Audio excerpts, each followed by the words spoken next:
Bonjour à tous, bienvenue pour NRTV fait sa culture. Cette semaine en plateau, une très belle brochette d'artistes. Tout d'abord la compagnie Cafounet de Prangin qui nous présente son spectacle Un orage sous le crâne d'un sourd. Ensuite, on se laissera envoûter par la douce voix de velours de María de la Paz avec sa création María de la Paz canta Lassa. Et enfin, vous aurez remarqué la prononciation juste jusqu'au bout. Et enfin, on se prépare au plus chaud des festivals, les hivernales et la rencontre avec Anaïs du groupe Ara avant son concert au Quai 23. Cafounet, c'est la tendresse proposée par la compagnie pranginoise ainsi nommée. Elle nous présente aujourd'hui Un orage sous le crâne d'un sourd, à voir le jeudi 27 février dans le cadre des Midi Théâtre dans le foyer du Casino Théâtre de Rolle, le vendredi 28 au Carré d'As Projet à Nyon et enfin le samedi 29 février au restaurant Carina de Rolle. La compagnie donc Cafounet avec nous. Bonjour. Bonjour. Merci d'être là, David et Virginie. Cafounet, un mot portugais, donc expliquez-nous déjà sa signification et pourquoi avoir choisi de vous appeler ainsi. Alors déjà, qu'est-ce que ça veut dire Cafounet, c'est un mot qui n'a pas d'équivalent en français. C'est un mot qui est plutôt dit au Brésil, pas au Portugal. Et c'est un mot qui, d'origine, vient de l'Afrique.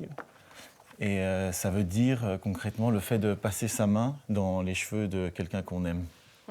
En tant que portugaise, Cafounet, je peux le dire que je le pratique avec tendresse aussi. Dites-nous, voilà, Cafounet, c'est finalement aussi quelque part un peu une rencontre émotionnelle. Est-ce que c'est ce que vous cherchez finalement avec vos créations, Virginie ? Oui, tout à fait. Donc en fait, comme on est dans du théâtre, c'est vivant, c'est en lien direct avec les gens. En plus là, dans ce cadre-là, on est particulièrement proche des gens parce qu'on va jouer autour des tables au moment du repas. Donc oui, effectivement, il y a un rapport de complicité. Il faut aussi, tous les jours, c'est un nouveau public. Et tous les jours, c'est un nouveau défi. Un orage sous le crâne d'un sourd, de la prose du Transsibérien de Blaise Cendrars. Que raconte ce spectacle, David ? Alors en fait, pour ce spectacle, on s'est intéressé au parcours de Blaise Cendrars en tant que jeune poète surtout. Et comme on a découvert qu'en étudiant un peu sa vie, qu'il avait été envoyé très jeune en Russie pour faire un apprentissage, même si je crois que ça n'existait pas vraiment de cette forme-là, comme on la connaît aujourd'hui. Donc il a été envoyé là-bas pour sa formation. Et il a toujours dit que c'est là-bas qu'il s'est découvert en tant que poète. Enfin, qu'à partir de là, il a fait une découverte. Et quelques années plus tard, il a écrit la prose du Transsibérien. Et ce qu'on a décidé de faire avec ce spectacle, c'est de raconter le voyage qu'il aurait pu faire sur ce train, parce il subsiste un doute sur le fait qu'il l'ait vraiment fait ou pas. Et nous, on a pris le parti d'imaginer le voyage qu'il aurait fait à cet âge-là sur le Transsibérien et qui aurait été le voyage qui aurait donné naissance au poème. Un monde d'imaginaire et de voyage, donc. Qu'est-ce qui vous touche dans la prose de Blaise Cendrars, Virginie ? Alors en fait, à la base, c'est moi qui ai proposé le texte quand on nous a parlé des Midi Théâtre. Mais c'est un texte monstrueux. Je vous invite vraiment à le lire si vous avez l'occasion. Mais il est magique, même si on ne comprend pas forcément. Est-ce qu'il faut le lire d'ailleurs pour comprendre le spectacle ? Alors non, pas forcément. Pas forcément. Non. Je dirais qu'on espère que ça va donner envie de le connaître pour ceux qui ne le connaissent pas. Mais non, si on le connaît pas, ça reste l'aventure, une aventure humaine d'un jeune qui arrive dans une vie. C'est la révolution en Russie à ce moment-là. Tout ce qu'il pensait connaître se retrouve complètement bousculé. Donc, quelque part, c'est une histoire aussi universelle d'un apprentissage vers la vie adulte. Et vous nous disiez justement avoir choisi de le raconter sous la forme d'un récit d'aventure. Comment est-ce que vous avez travaillé cette mise en scène, David ?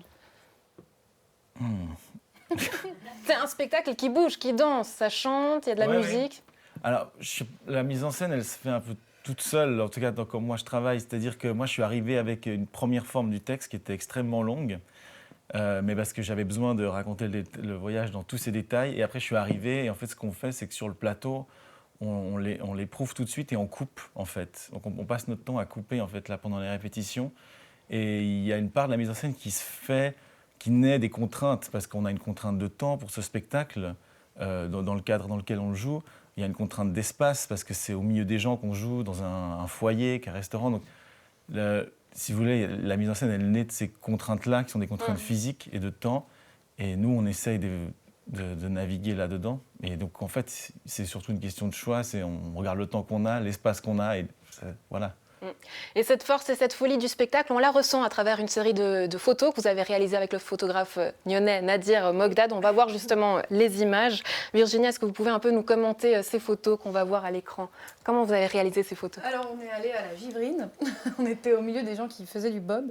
C'était assez drôle. Et en fait, on avait envie de retranscrire le côté fou, aventureux, mais aussi dur de ce poème. On est quand même en Russie, dans le froid de l'hiver. On galère à avancer et en même temps, il y a toujours cette folie, cette force et ce côté un peu romanesque en fait, de ce poème. Et aussi, les couleurs étaient très importantes. On utilise sur le plateau aussi quelques drapeaux. Donc là, à la base, on avait pris, surtout pour les couleurs, ces draps-là. Et du coup, 3 personnages assez forts qui tiennent en fait toute la pièce parce que finalement, on n'a pas de scénographie non plus. Donc tout se tient sur notre jeu et sur la musique aussi qu'on fait en direct, en acoustique. David, en un mot pour terminer, si vous deviez convaincre les gens qui nous regardent de venir au spectacle, qu'est-ce que vous avez envie de leur dire? On pourrait dire simplement le mot de Sandrard qui disait que toute poésie doit être vécue. Voilà, qui est gentiment dit avec poésie. Virginie, David, merci d'avoir été avec nous. Donc à la maison, vous l'aurez compris, le jeudi 27 février, dans le cadre du Midi Théâtre au foyer du Casino Théâtre de Rolle, puis le vendredi 28 février au Carré d'As Projet Nyon, et enfin samedi 29 février au restaurant Carina à Rolle. On continue avec María de la Paz qui a choisi de rendre hommage à la poétesse de la chanson Laza sur la scène du Casino Théâtre de Rolle et accompagnée de ses musiciens. María de la Paz chante Lassa et partagera ce trésor avec son public. Avant de la recevoir ici sur le plateau, je vous propose de découvrir un petit extrait en images lors de la conférence de presse au Casino Théâtre de Rolle. Hoy vuelvo a la frontera, otra vez he de atravesar,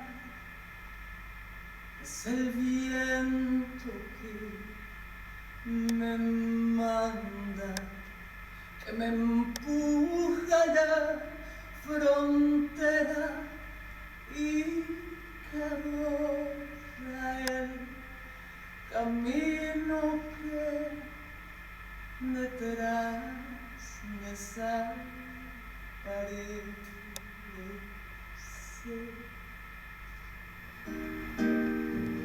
Hoy cruzo la frontera bajo el cielo, bajo el cielo.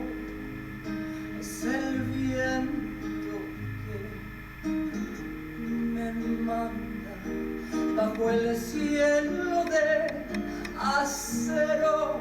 Soy el punto negro que anda a las orillas de la suerte.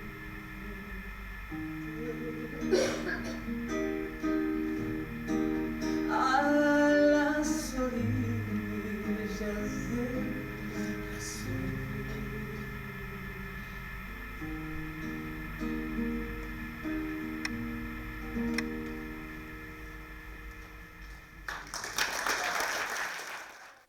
Une rencontre, donc celle de ces deux femmes, María de la Paz et Lassa, qui saura certainement vous toucher au Casino Théâtre de Rolle les 28-29 février, puis le 1er mars. María, merci d'être avec nous. Merci. Lassa, pour les gens qui ne la connaissent pas, qui était cette femme? Oh là là. Une femme illuminée, inspirée, sensible et très courageuse.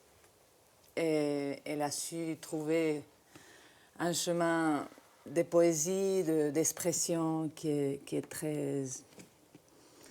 très touchant, qui est très profond et surtout très sincère. C'est surtout ça qui me touche le plus.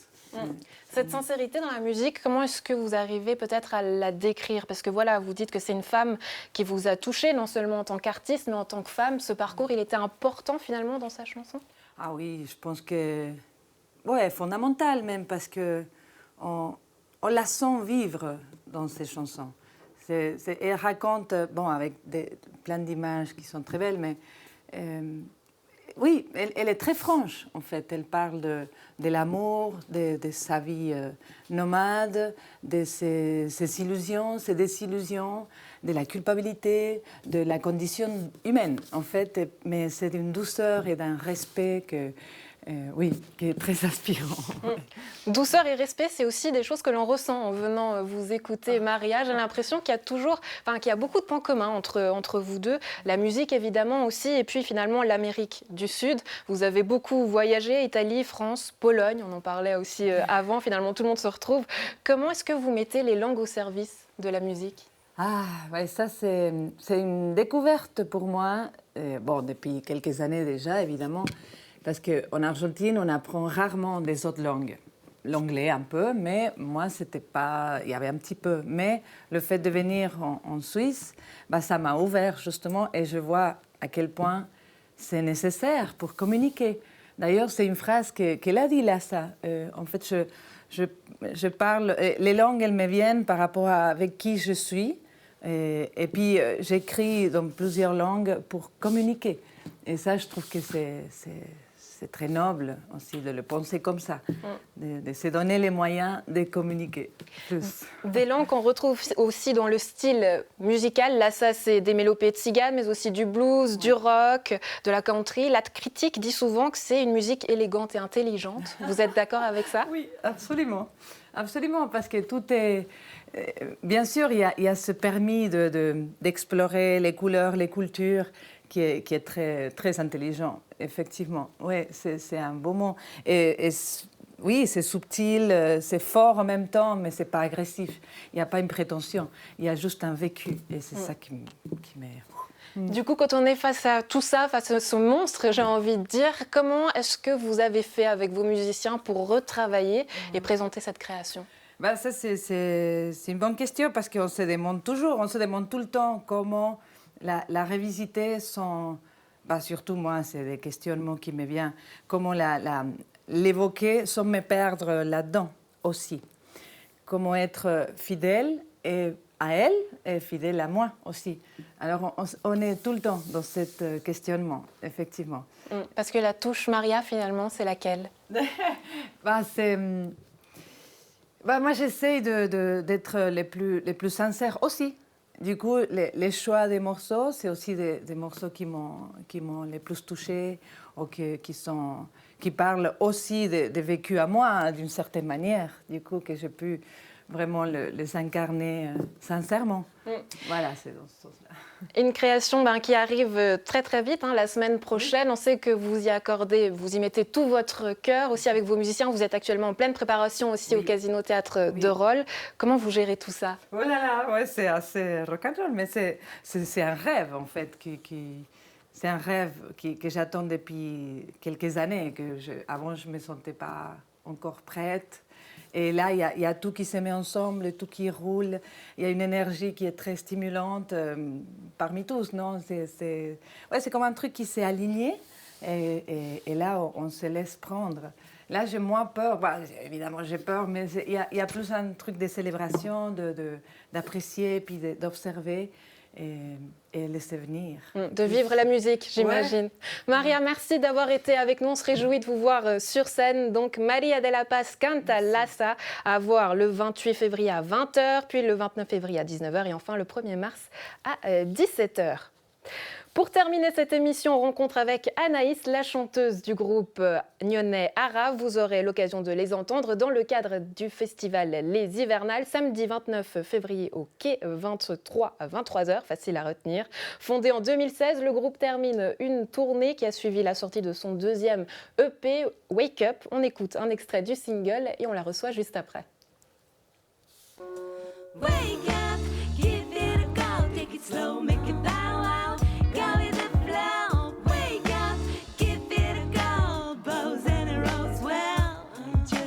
Them know.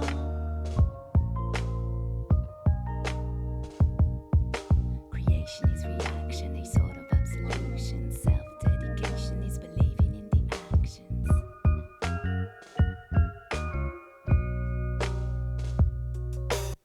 Et avec nous, Anaïs du groupe Ara. Bonjour, merci d'être avec nous.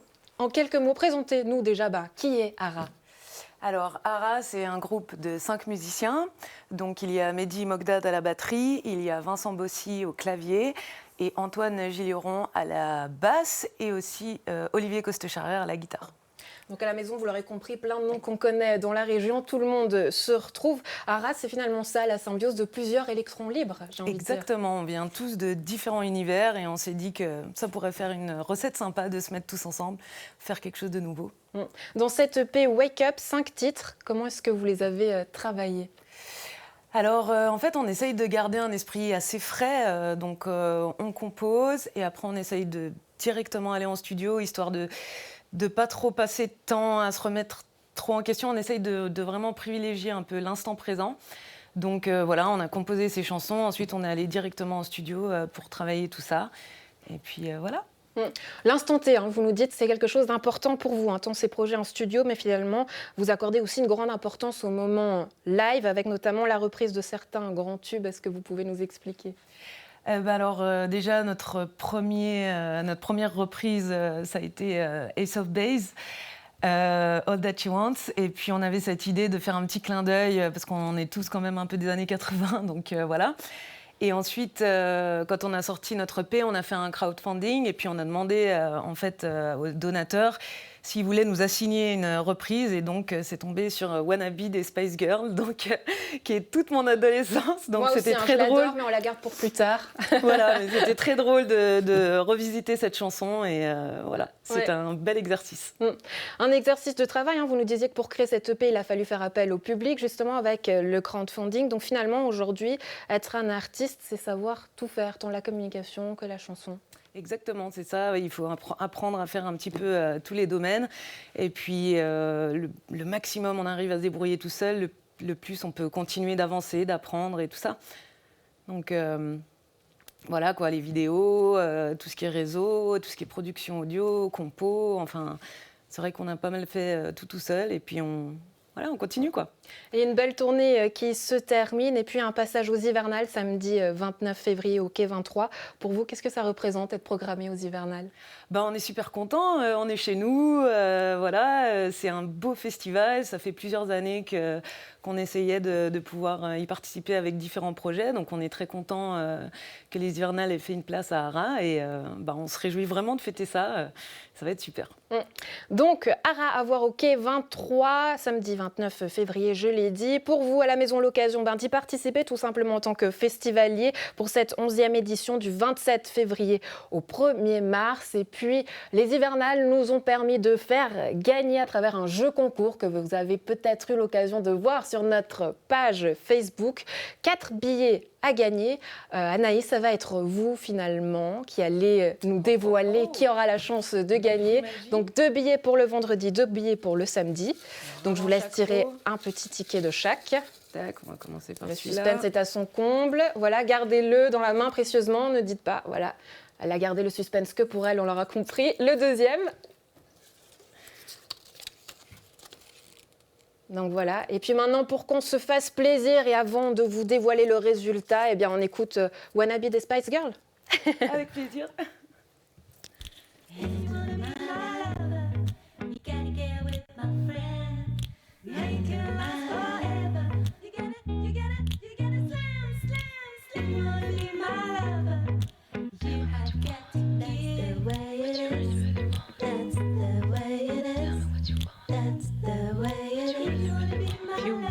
Be my lover.